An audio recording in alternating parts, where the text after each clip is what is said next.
Sion Ajax Amsterdam, c'est demain. Et oui, à Tourbillon pour un match aller. Attention, ce n'est plus le grand Ajax, on va dire. C'est plutôt l'Ajax Vitre de nos jours. Mais voilà, ça c'est la blague de merde du début. Parce que je vais vous parler donc de la composition de l'équipe d'Ajax Amsterdam. C'est peut-être Ajax Vitre à côté de l'équipe Marco van Basten, Frank Rijkaard en défense, Scholten, Muren, Van Schip à l'époque. J'étais grand fan de cette équipe d'Ajax Amsterdam dans les années 90 qui gagnait souvent la Ligue des Champions. C'est vrai qu'aujourd'hui, c'est plutôt Ajax Vitre, hein, c'est le cas de le dire. Mais un Ajax Vitre quand même qui va quand même être difficile à battre pour le FC Sion. Le FC Sion a plein de bonnes intentions, joue très bien, a une bonne équipe, peut aussi espérer gagner, mais pour ça, il va falloir, je pense, sortir un match d'anthologie dès jeudi soir à Tourbillon. Je vais vous dire pourquoi, parce que déjà dans les buts, c'est déjà dans les buts, Ter Stegen. Quand je dis ça, j'ai tout dit, ça calme. Hein. Alors, je vais vous parler de cette composition néerlandaise d'Ajax d'Amsterdam. Donc, tu vois que Ajax vit pas tant. Hein. Donc, voilà. Le week-end passé, l'Ajax Amsterdam a fait match nul chez lui, s'est fait tenir en échec par le SC Heerenveen. Donc, voilà, but de Rivera 82e. Mais avant ça, Trensko 45e minute. Klaus autogol, ouais, bon, Wazan 33e, ouais, bref, 2-2 entre l'Ajax d'Amsterdam et SC Heerenveen. Donc, vous voyez, puis pourtant c'est étonnant, parce qu'il n'y a personne dans cette équipe de Heerenveen, pas de grands joueurs, hein, pour pas leur manquer de respect. Mais voilà, alors l'Ajax d'Amsterdam s'est présenté en 4-2-3-1, donc avec, je disais, Marc-André Ter Stegen, l'ancien gardien du Barça. En défense, Rosa, je connais pas, Bouman, international hollandais, Bass, Caio Henrique, le Brésilien qui était à Monaco, Reguer, connais pas, Klesen, connais pas non plus, Berghuis, c'est un international hollandais, ouais, Klesen aussi. Klesen et Berghuis, c'est deux internationaux qui ont joué la Coupe du Monde avec la Hollande. Glor, en numéro 10, ça change de Van Basten, Glor. Wazan, et puis une tête connue aussi. Alors tout derrière, Marc-André Ter Stegen est connu.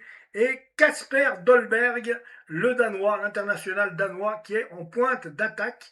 Donc avec les 1, 2, 3, avec les trois internationaux hollandais, Bouman, Klaassen et Berghuis. Donc Ter Stegen dans les buts, défense Rosa, Bouman, Bass et Caio Henrique. Klaassen, Reger en milieu de terrain. En attaque, Berghuis, Glor et Wazan. Et Kasper Dolberg, le Danois, en point d'attaque. Donc il y a quand même des sacrées individualités, ne serait-ce déjà que le gardien de but. Et puis autrement, les autres ont quand même joué la Coupe du Monde, là, les trois Hollandais, Caio Henrique aussi qui était dans l'équipe brésilienne. Donc voilà, qui s'est montré une pièce maîtresse à Monaco depuis quelques saisons déjà. Donc il y a ça. Les remplaçants, hein, parlons un peu des remplaçants. Donc les remplaçants à l'Ajax, c'est pareil. Il y a Julian Brandt, l'international allemand, donc là aussi c'est très connu. Marcos Leonardo, Jordi Mocchio, ça me dit rien du tout. Tolo Walase Emmanuel Arokodare, connais pas. Olive Edvardsen et Jory Jess Eriksen. Connais pas non plus. Mais bon, il y a Julian Brandt dans l'histoire, quand même. Donc, Dolberg, Julian Brandt, Ter Stegen, il y a quand même trois gros noms et accessoirement trois internationaux hollandais. Et puis une poignée d'autres jeunes joueurs émergents qui n'ont pas eu encore le temps de se faire un nom. Donc, attention le FC Sion, ça va pas être une mince affaire, moi je vous le dis. Donc c'est demain, s'il doit se passer quelque chose, c'est demain qu'il va falloir prendre le comment qu'il va falloir prendre les initiatives. Et je pense que là, bon, j'aimerais te dire qu'il faudrait 2 à 3 buts d'écart pour être tranquille. Enfin, 2 buts d'écart, t'es pas tranquille parce qu'ils peuvent en marquer.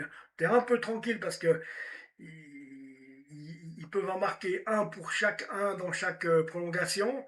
À 3-0 déjà, il faut qu'ils en marquent 4. Donc à 2-0, il faut qu'ils en marquent 3.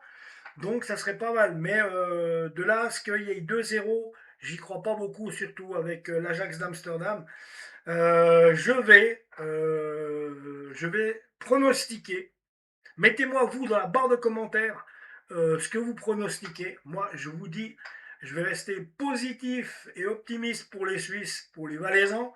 Donc, je vais dire, allez, 3-1. On y va comme ça. 3-1 pour le FC Sion. 3-1 pour le FC Sion. Si ça se passe comme ça, je signe direct. Même à 2-1, ça serait pas mal. Mais je vais oser dire 3-1. Mais c'est vrai que ça va être difficile d'aller caser 3 buts à cette équipe, surtout quand il y a l'équipe, il y a les individualités dont je vous ai parlé avant. Ouais les amis, on se revoit tout bientôt. Abonnez-vous à la chaîne. Lausanne Sport débrief pour les amoureux du Lausanne Sport, c'est sur YouTube. Donc je m'adresse aux gens qui regardent la vidéo sur Facebook. Vous pouvez aller vous inscrire sur Lausanne Sport débrief, ma chaîne YouTube du Lausanne Sport, et la chaîne Tir à l'eau, qui est une chaîne généraliste de football. Voilà les amis, abonnez-vous à la chaîne. Décidément, on se répète, Alzheimer me guette. Et à tout bientôt, prenez soin de vous, ciao.